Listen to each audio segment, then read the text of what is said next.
वाराणसी की संकरी गलियों में, जहां गंगा मंदिरों के बीच बहती है, वहां रहता था एक कुख्यात अघोरी, बाबा वीरेंद्रनाथ। कहते थे, बाबा न तो दिन को जानता था, न ही रात को। उसकी साधना ही उसका जीवन थी, और वो साधना कुछ अलौकिक शक्तियों को पाने की थी। लोगों में चर्चा थी कि बाबा वीरेंद्रनाथ मांस खाता है, श्मशान की राख लगाता है और भूत प्रेतों को अपना दास बनाता है।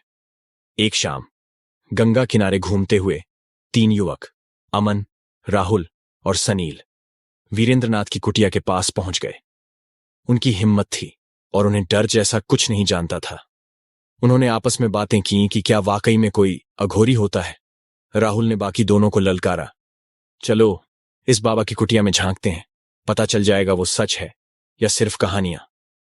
अनमने मन से अमन और सनील राहुल के पीछे चल दिए। कुटिया के बाहर खोपड़ियों की माला लटकी थी और अंदर से भयानक गंध आ रही थी। राहुल ने धीरे से दरवाजा खोला। अंदर का नजारा खौफनाक था। बीचों बीच जमीन पर एक अग्निकुंड धधक रहा था, जिसके ऊपर एक कड़ाही में कुछ काला पक रहा था। वीरेंद्रनाथ, नरकंकाल जैसा दुबला पतला साधु, झप करता हुआ बैठा था।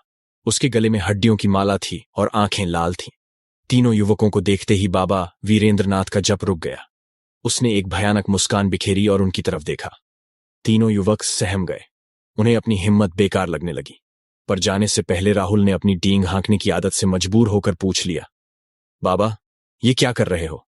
बाबा वीरेंद्रनाथ ने धीमे स्वर में कहा, अपने इष्ट को भोग लगा रहा हूं। राहुल घबराते हुए बोला, इष्ट को भोग? बाबा वीरेंद्रनाथ खड़ा हुआ और उनकी तरफ एक कदम बढ़ाया। उसकी आवाज में एक गहरी गूंज थी, हां, भोग। क्या तुम देखना चाहते हो? तीनों युवक घबराकर पीछे हटे। उन्हें लगा जैसे कमरे की हवा भी घनी हो गई है।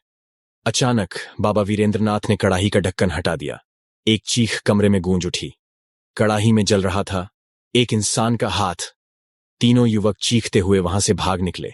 उन्होंने कभी पीछे मुड़कर नहीं देखा। उस रात के बाद वो तीनों युवक फिर कभी संकरी गलियों में नहीं घूमते थे, न ही कभी बाबा वीरेंद्रनाथ का नाम लेते थे। कहते हैं, कभी कभी जिज्ञासा हमें ऐसी जगहों पर ले जाती है जहां से लौटना नामुमकिन हो जाता है।